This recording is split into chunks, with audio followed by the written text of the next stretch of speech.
I thought nothing could make a Grey Knight hesitate. I was wrong.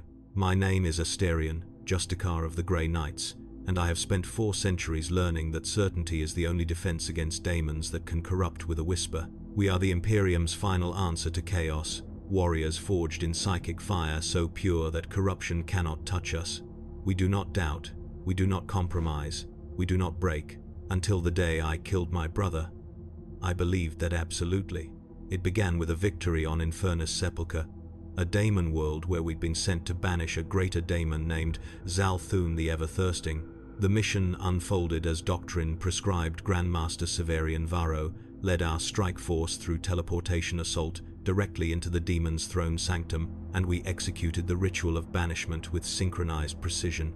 Brother Thane fought on my left flank, his force sword carving through reality-warping defenses while I maintained psychic wards. We had fought together for 2 centuries, knew each other's patterns like our own breathing, and his presence was the only comfort I permitted myself in a life defined by isolation and duty. The ritual reached its crescendo, and Zalthun began collapsing inward, pulled screaming back into the Imperium. This should have been the moment of clean victory. But instead something wrong occurred. The demon's essence condensed into a crystalline structure roughly the size of a human heart, pulsing with sickly light. Standard protocol was absolute: destroy the anomaly immediately. I was already channeling purifying fire when Varro's voice cut through the vox with an edge I'd never heard before. Hold. Do not destroy the artifact. I hesitated the first time, though I didn't recognize it then, and glanced at Brother Thane. Through his helm's eye lenses, I saw something I couldn't immediately identify, something that looked like recognition followed by forced dismissal. Our eyes met briefly, and through our squad's psychic link, I felt a flutter of unease he suppressed so quickly I almost convinced myself I'd imagined it. Varro secured the crystalline structure in a stasis container, handling it with care you'd give armed ordnance. The Inquisition will want to examine how a daemon's essence could manifest in material form, he said, his tone ending discussion before it could begin. Such knowledge may prove valuable. The explanation was reasonable, but something in how Varro spoke made my psychic senses prickle with warning I couldn't articulate. I told myself it was battle fatigue, and that questioning a Grandmaster's judgment was pride masquerading as vigilance. We returned to Titan, our fortress monastery hidden in Saturn's warp storms, and by every objective measure, the mission was complete success. But during evening meditation in my austere cell, speaking the litany of purity with 4 centuries practiced precision, I felt something that should not have been possible, a faint psychic echo of demonic presence, barely perceptible. Somewhere on Titan, that couldn't be. Titan's wards were absolute, maintained by 100 librarians and powered by 10,000 Grey Knights in constant meditation cycles. The idea that demonic taint could exist here violated fundamental laws our entire chapter's existence was built upon. I told myself I was mistaken, that battle echoes were causing phantom sensations. Grey Knights do not lie to themselves, that's our most fundamental training, but the alternative was acknowledging something wrong with Varro's decision, and I didn't know what to do with that knowledge. The next morning I sparred with Thane in the training cages, and he detected my distraction immediately. "You are troubled, brother," he said through our psychic link. "I have landed 3 strikes, you should have parried reflexively." I told him about the echo I'd felt. He paused, mid-strike, and I felt a flicker of something through our link, before he offered the same explanation I'd given myself. Battle echoes. The mind continues processing threats that no longer exist. But then I asked if he'd felt anything unusual since our return, and he admitted slowly. When we were securing the artifact on Infernus Sepulchre, a moment of recognition, as if I'd encountered that resonance before, but it was fleeting. The fact that Thane had felt something too suggested we weren't dealing with simple battle fatigue. I wanted to pursue the question, but he'd already resumed combat with strikes aggressive enough to demand my full attention, and when we finally disengaged I saw concern in his eyes mixed with something that might have been warning. "We stand so others never have to hesitate," he said quietly, reciting one of our fundamental principles. "Trust in the Grandmaster's wisdom. Trust that if something were truly wrong, those with broader perspective would have already acted." The words were meant to comfort, but something in how Thane spoke them made them sound less like reassurance and more like plea, as if he was trying to convince himself as much as me. I thanked him and retreated to perform post-training ablutions. but I couldn't shake the feeling that Thane knew more than he was saying, and that his silence was itself a kind of answer. Later, I went to the archives seeking official records of our Infernus Sepulchre engagement. What I found made my blood run cold. The mission record was complete, except for one glaring omission. The artifact wasn't mentioned anywhere, not in tactical overview, not in final assessment, not in equipment manifest where recovered items were meticulously catalogued. The absence wasn't oversight. Grey Knight's archives don't permit mistakes. Every document is reviewed by 3 separate archivists with psychic verification. The artifact's omission was deliberate redaction, and only Grandmaster Varro possessed authority to override standard archival protocols. Grey Knights do not hide information from other Grey Knights. Transparency within the chapter is absolute, because secrets are vulnerabilities daemons can exploit. The fact that Varro had redacted the artifact from official records meant he believed his brothers couldn't be trusted with knowledge of its existence, and that belief was itself corruption because it placed his judgment above the chapter's collective purity. 2 days later, during communal purification ritual where 6,000 warriors gathered in the Grand Sanctum to reinforce psychic wards, I noticed Librarian Valdane pause fractionally longer over me during deep examination. His psychic probe went deeper than usual, and for a brief instant I felt his shock at something he detected, not corruption, but doubt, the questions I'd been harboring. Then he moved on without pursuing the matter, which troubled me more than confrontation would have, because librarians were required to investigate any hint of potential corruption immediately. That same week, I glimpsed Varro entering restricted vault levels deep beneath Titan's primary structures, accompanied by 3 tech priests and 2 librarians. They moved with furtive haste, and when I moved close enough to detect psychic resonance from below, I felt it again, that daemon echo, stronger now, underlying the vault wards. Varro emerged 40 minutes later, and our eyes met. I saw recognition and calculation in his expression as he assessed what I might have observed. "The Emperor's work requires many hands," he said with absolute authority, "and some hands work in darkness so that others may walk in light. Do not trouble yourself with matters above your authority. Justica." The words were dismissal and warning simultaneously, and as I watched him depart, I made the decision that would ultimately cost me everything. I was going to discover what was hidden in those vaults, and if what I discovered was what I feared, I would act regardless of what that action required. I found Thane and told him everything: the missing archive data, the anomalous purification ritual, Varro's secretive vault access. I watched his expression shift from concern to alarm to something that looked almost like resignation. "I have felt it too," he admitted finally. "The daemon's echo. The wrongness. I have been telling myself comforting lies because the alternative is too terrible to contemplate." "What do we do?" I asked. He looked at me with eyes holding centuries of brotherhood and the weight of impossible choice. "We investigate carefully, and we pray that what we find is something we can live with." We both knew what the alternative was. We both knew some discoveries demanded action regardless of cost, and we both knew we were already too far down this path to turn back. The investigation required careful planning because we couldn't simply access restricted areas without legitimate authorization. Thane found our cover in mundane bureaucracy, scheduled maintenance inspections of psychic ward generators distributed throughout Titan's lower levels, including several near the vault entrances we needed to reach. He volunteered us for inspection rotation, claiming recent combat had left us needing meditation-intensive duty. The request was approved without question, and 2 days later we descended into Titan's depths with legitimate authorization and tools allowing access we'd otherwise never be permitted.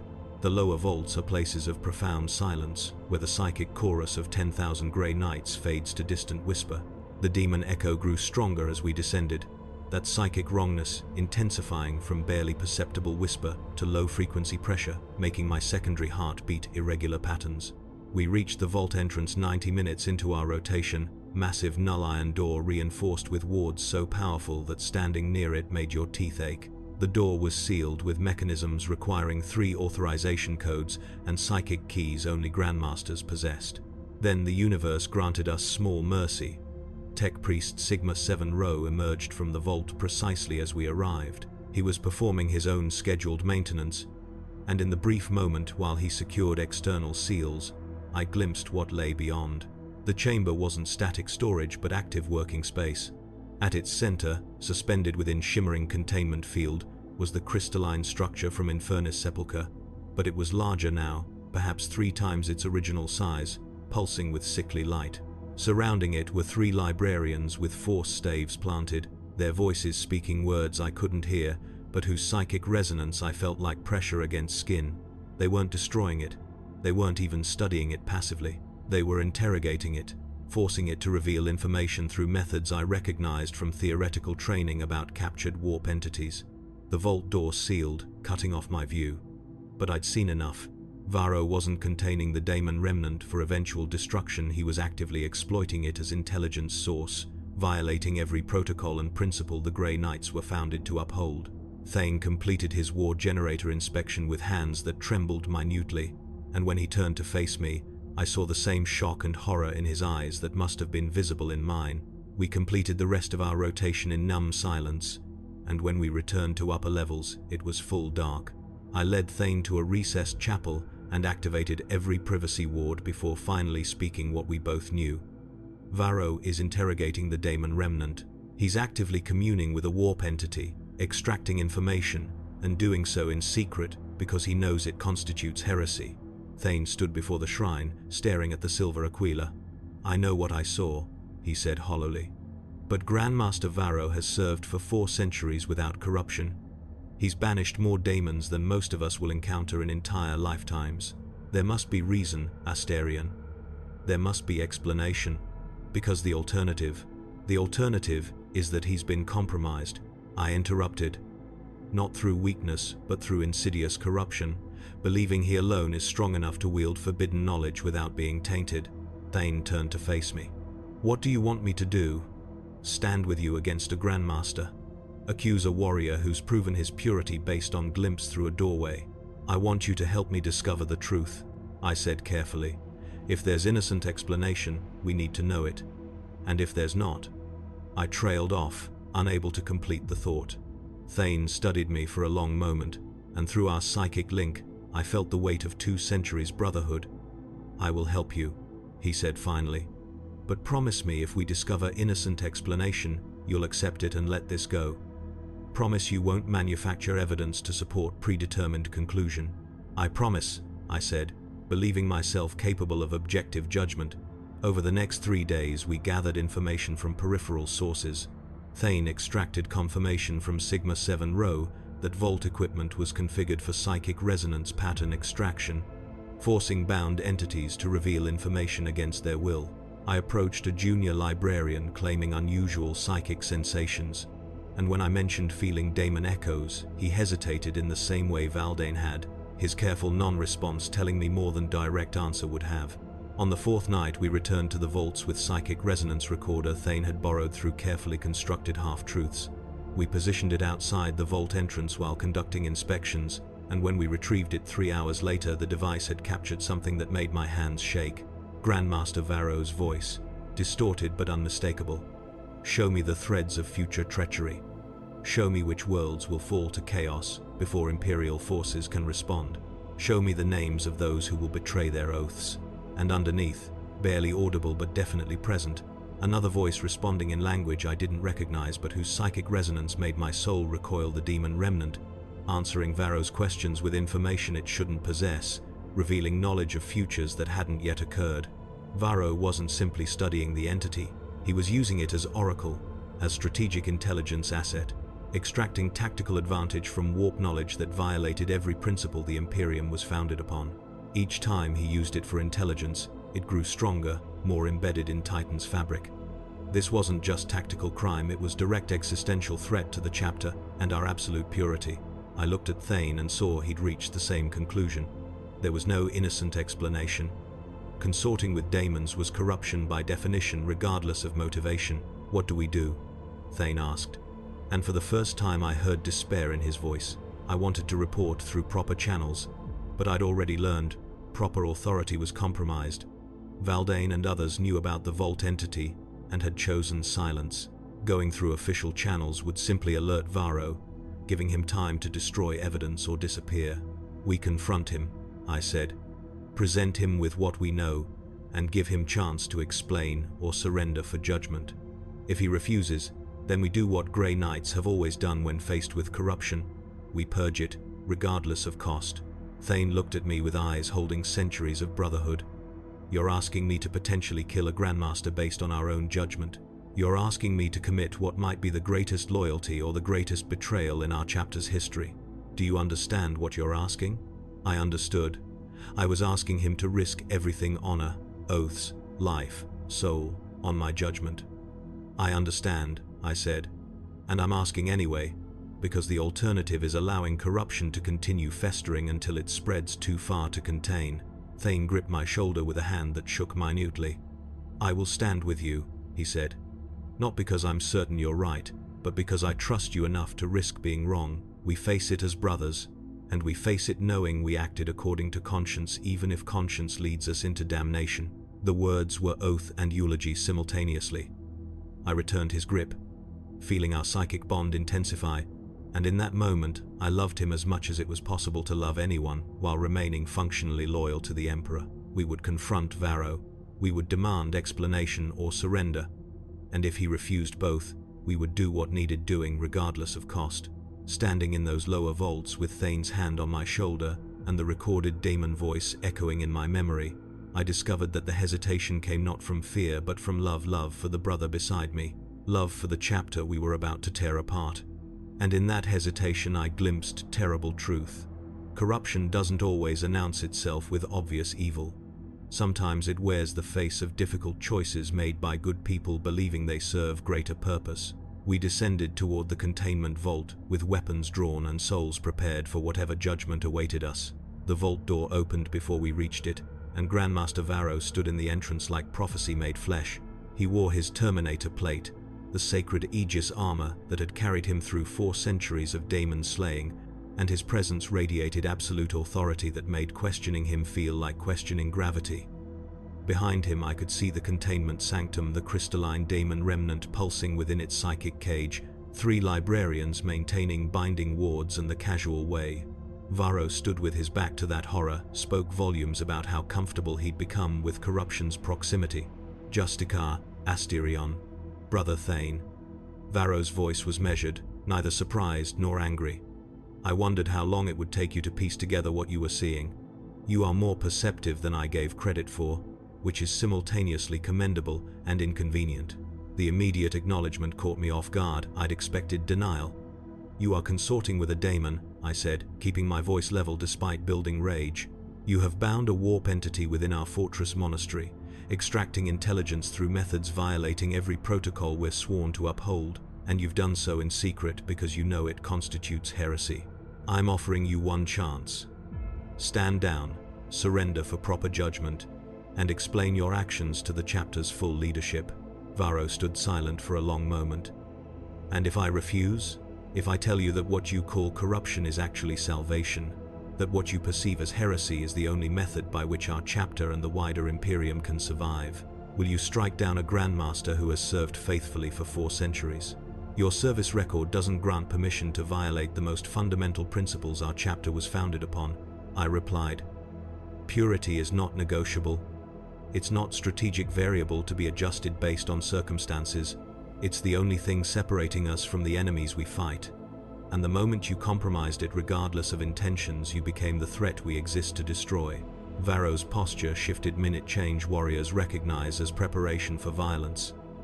You speak of purity as if it's absolute, he said, voice carrying new edge.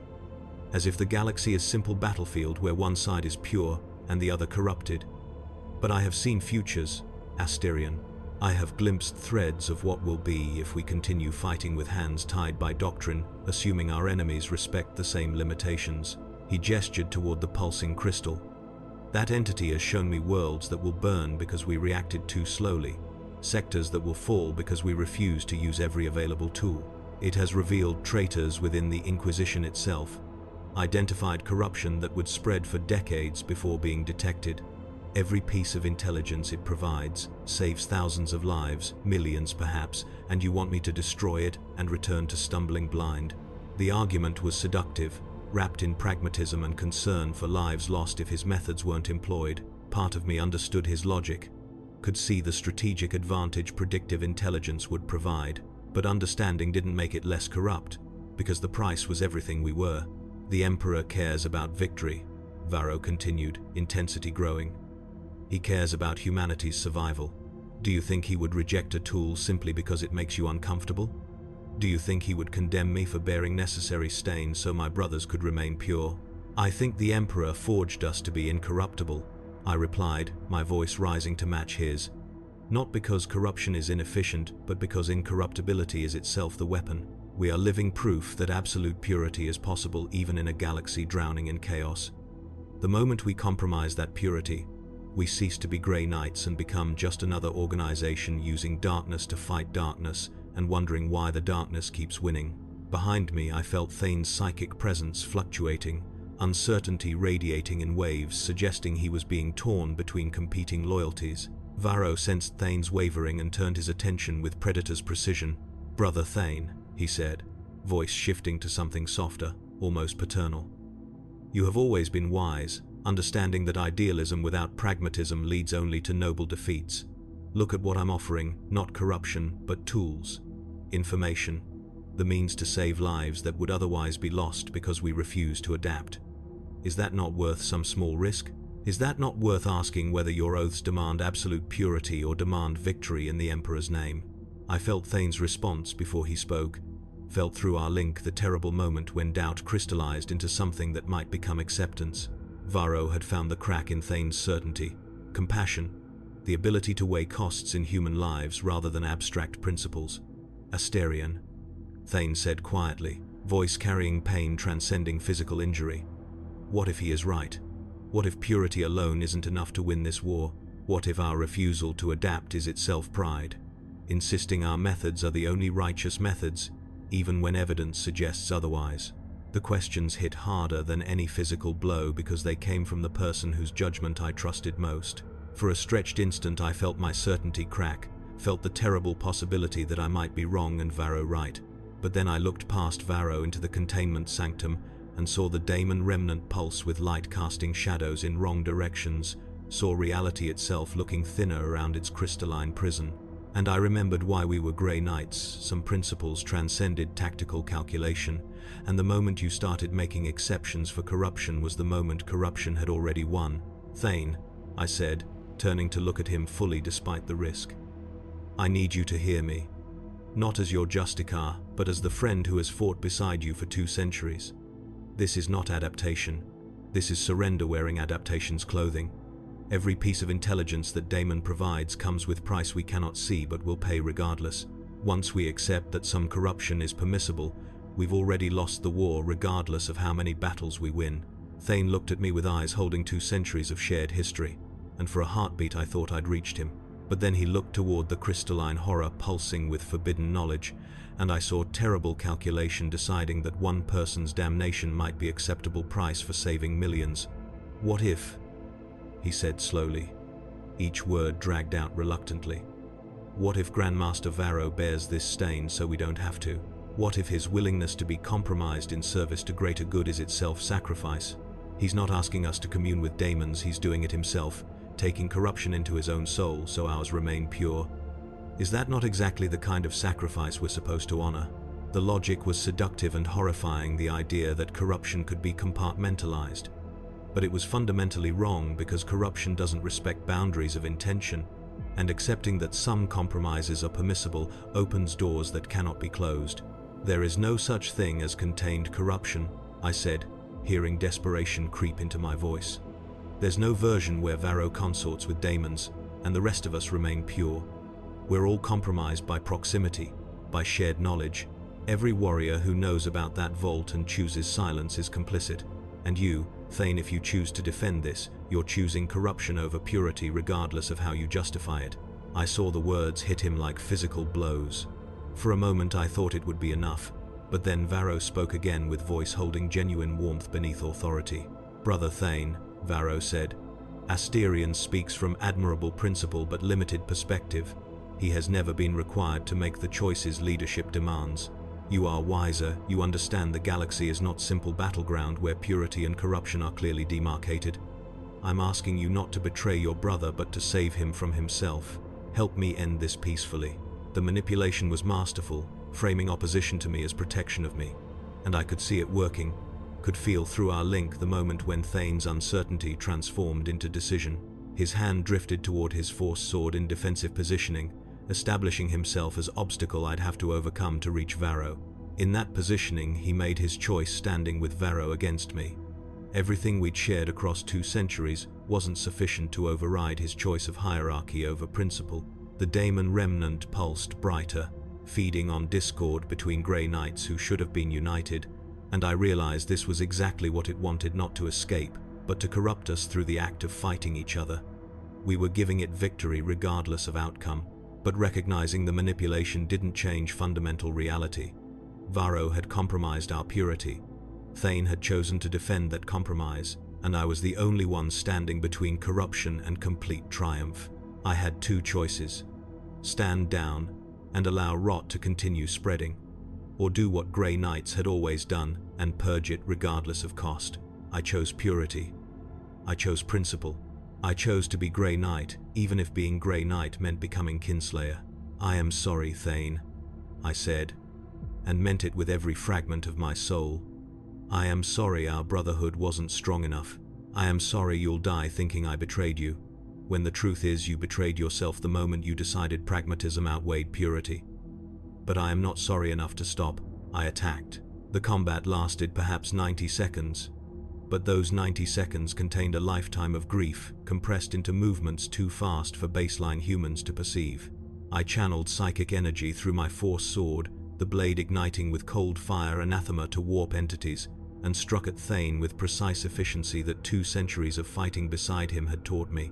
I knew his defensive patterns, knew the openings he habitually left, and I exploited that knowledge without hesitation, because hesitation meant defeat, and defeat meant corruption's victory. Thane defended desperately, his blade intercepting strikes from angles he hadn't expected from me.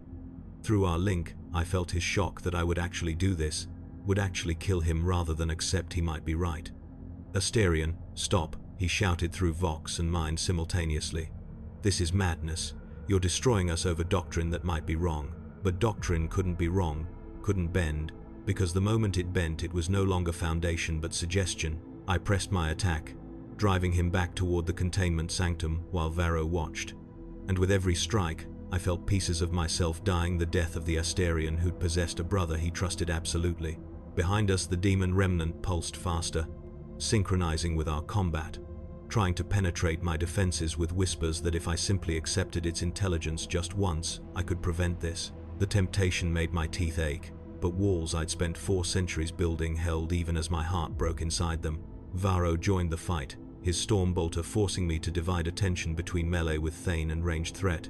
The tactical situation was impossible, outnumbered, outgunned, fighting warriors whose skills matched mine. But I had advantages: absolute certainty of purpose, willingness to accept any cost including my own death, and the fury that came from righteousness betrayed. I caught Thane's blade on mine, locked hilts with him, our faces centimeters apart. Through helms I could see his eyes, and in those eyes I saw heartbreak. "Asterion," he whispered, through our private link, voice raw with emotion. "I love you as brother, and I don't want to die by your hand. Please. There must be another way." And in that moment I hesitated, not from doubt but from love, from overwhelming awareness that I was about to kill the person who mattered most to me in the entire galaxy. The hesitation lasted half a second, and the daemon remnant seized that instant. Its psychic presence surged through the crack in my concentration, showing me visions, futures where I stood down, where I spent the next century fighting beside Thane. It showed me versions where I'd made different choices. It showed me what I was destroying through my insistence on absolute purity. The visions threatened to overwhelm me, but then I looked past Thane toward the crystalline prison and saw something that burned away every doubt. The entity was smiling, not physically but psychically. It radiated satisfaction so intense it was almost visible. Everything I was feeling, every moment of hesitation and love-driven weakness, was exactly what it wanted. It was feeding on this conflict because brother against brother discord was itself corruption more valuable than any intelligence. Varro believed he was using the daemon, but it had been using him all along, manipulating him into creating exactly this scenario. And Thane had been touched by those seeds, had allowed them to grow into belief that compromise was possible. The realization broke something in me, some final restraint holding back the fury I'd been cultivating since first feeling the daemon's presence on Titan. Not hot rage of berserkers, but cold, righteous fury burning with absolute clarity. Anger that made every movement perfect because it was guided by principle rather than emotion. I channeled that fury into psychic strike that shattered Thane's defensive wards, overloaded his force sword's resonance, and drove my blade through his primary heart with precision from 2 centuries of knowing exactly where every vital organ was located. He looked at me with eyes holding surprise and hurt, and underneath something that might have been understanding. "Forgive me," he whispered, and I didn't know if he asked my forgiveness or offered his own. His body collapsed as I withdrew my blade. The grief that hit me was so intense my secondary heart stopped for several seconds, but I couldn't afford to process that grief because Varro was still standing. I turned toward the Grandmaster, with blade still dripping Thane's blood. "Your turn," I said, voice barely recognizable as human. Varro looked at Thane's body, then at me, and for the first time I saw something like fear. Not fear of death, but fear of judgment. "You don't understand," he said, voice cracking. "Everything I've done was for the Emperor's will. The Emperor does not require compromises," I interrupted, advancing with blade raised. "He requires purity. You confused the two because you lacked strength to remain incorruptible. I am ending this. Not because I enjoy kinslaying, but because someone has to stand for the principles you abandoned."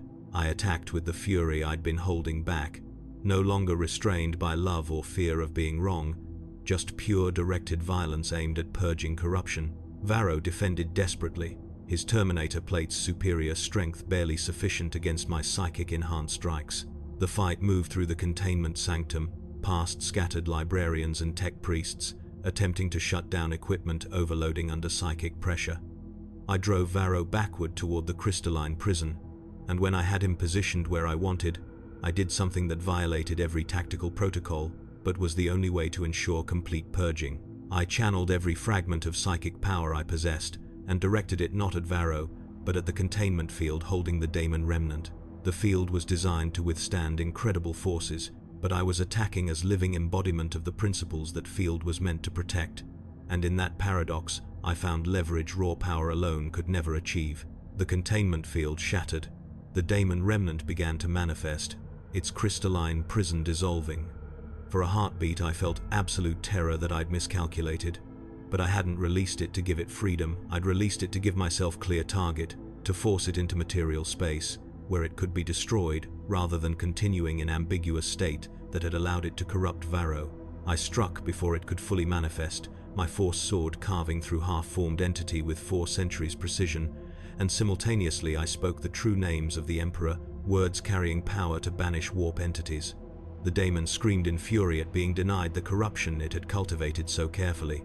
Varro tried to intervene, tried to prevent me from completing the banishment, and in that moment he revealed exactly how compromised he'd become, because proper Grey Knight response to materializing daemon was immediate destruction. His hesitation proved he'd crossed the line from using corruption to being used by corruption. I killed him without ceremony, my blade taking his head while he was distracted by the daemon's death throes, then completed the banishment ritual, erasing every trace of the entity's presence from material space. When I finished, the containment sanctum was silent except for my harsh breathing. I stood among the bodies of my Grandmaster and my brother, blades still igniting, armor splashed with their blood, and I felt nothing except hollow certainty that I'd done what had to be done. "Someone record what happened here," I said to the terrified librarians. "Record that Grandmaster Varro compromised our chapter through consorting with bound daemon, that Brother Thane chose to defend that compromise, and that I executed both in accordance with our oaths, to maintain absolute purity. Record that I take full responsibility and submit myself to whatever judgment the chapter deems appropriate." One of the librarians stepped forward and placed hand on my pauldron. "We will record truth," he said quietly. "You saved us from corruption we'd been too blind or cowardly to recognize. You are hero, Justicar Asterion, whether you believe it or not." I looked at him with eyes holding 4 centuries of service and the murders I'd committed in last 90 seconds. "Record what you want," I said. "I am going to pray, and then I am going to await judgment. And if that judgment is execution, then I will accept it with gratitude, because I am tired of being alive." I walked out of the containment sanctum, leaving behind the bodies and the broken fields and the corruption I'd purged, and as I climbed toward Titan's inhabited levels, I felt the weight settling onto my shoulders like leaden cloak that would never be lifted. I thought nothing could make a Grey Knight hesitate, but I had hesitated, and that hesitation had cost Thane his life, and I would carry that cost until death released me from its weight. They found me in the Chapel of Martyrs 6 hours later, kneeling before the shrine where fallen Grey Knights' names were inscribed in silver that would never tarnish. I hadn't moved, had remained motionless while my armor's auto systems cleaned blood, and my mind attempted to process what I'd done. Brother Captain Stern approached with deliberate footsteps announcing his presence. "Justicar Asterion," he said carefully. "The chapter leadership requires your presence. You are not under arrest, but you must provide full testimony regarding Vault events." "I understand," I replied without turning. "I will tell them everything."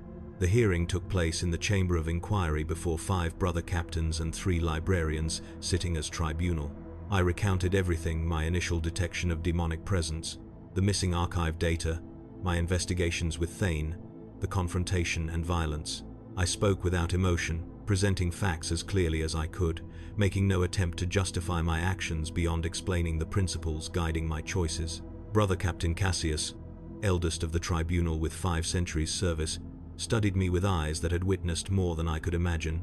"You killed your grandmaster and battle brother based on your own judgment," he said.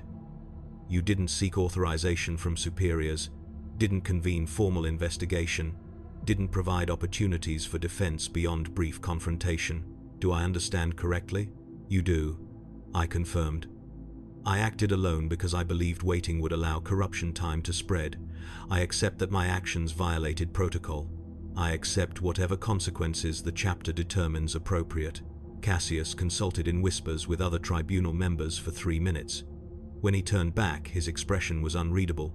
"The tribunal has reviewed your evidence," he said carefully. "We've examined psychic recordings, interrogated witnesses, verified the demon remnant's existence, and confirmed Varro was indeed consorting with bound entity violating our fundamental principles." He paused. "The tribunal finds that your actions, while technically protocol violations, were substantively correct. Varro had been compromised. Thane chose to defend that compromise. You executed both in accordance with your oaths. You are not guilty of treason, but of being correct in ways that made others uncomfortable. The verdict should have brought relief, but I felt nothing except hollow acknowledgement." "What happens now?" I asked. "Now," Cassius said with expression suggesting he delivered news he didn't personally agree with but was bound to convey, "we write the official report, and that report will contain adjustments to the narrative you provided, designed to protect the chapter's reputation." I felt cold certainty settling. "You're going to lie about what happened." "We're going to contextualize what happened," Cassius corrected. "Official record will state, Varro died containing demonic incursion that breached our vaults. Thane died fighting at his side. You assisted in final purging. Details regarding Varro's intentional binding, his secret project, the confrontation, those will be classified at highest levels. You want me to remain silent about the corruption," I said flatly. "We want you to understand that the chapter's reputation for absolute incorruptibility is itself weapon," Cassius replied, voice hardening. "If word spreads that a grandmaster was compromised, that he maintained bound demon for months within our fortress monastery, that Grey Knights fought each other over whether corruption was permissible, we hand our enemies propaganda victory, undermining everything we've built. Better Varro die a hero containing unexpected breach than live in history as example of how even grandmasters can fall." The logic was pragmatic and repulsive, the same compromise that had allowed Varro's corruption to persist. "And Thane?" I asked. "What does the official record say about my brother?" "That he died in battle against Daemon, fighting to protect his brothers," Cassius said quietly. "Which is true from certain perspective. You're rewriting history to make martyrs out of traitors," I said. "We're preserving the chapter's unity in face of incident that could fracture us if handled poorly," Cassius countered. "Your purity is admirable. Your unwillingness to accept deviation from absolute truth is commendable. But institutions cannot function on purity alone, they require flexibility, willingness to prioritize practical outcomes over philosophical ideals." I wanted to rage at him. but I was too exhausted and too uncertain. "What do you want from me?" "We want you to accept the official narrative," Cassius said. "Return to active duty, continue serving as Justicar, to be the weapon you've always been. Carry this knowledge privately, and don't spread it among rank and file. And most importantly, next time you suspect leadership corruption, bring it to tribunal rather than executing your own judgment. Can you accept those terms?" I wanted to refuse, but refusing would accomplish nothing except removing me from position where I could potentially prevent future corruption. "I accept," I said quietly, "but I want one thing in exchange." "Name it." "I want to be the one who inscribes Thane's name on the Wall of Martyrs," I said. "I want to write words that will memorialize him, and I want those words to be true, even if the official report isn't." Cassius studied me, then nodded. "Granted. You may inscribe his memorial personally." The hearing concluded, and I departed carrying official sanction that felt more like curse than vindication. They'd told me I was correct, affirmed my actions were justified, then immediately asked me to participate in covering up the corruption I'd purged. I spent 3 days in meditative isolation, attempting to process everything. Prayer brought no answers because the Emperor didn't speak to individual warriors, and the silence felt more damning than any condemnation.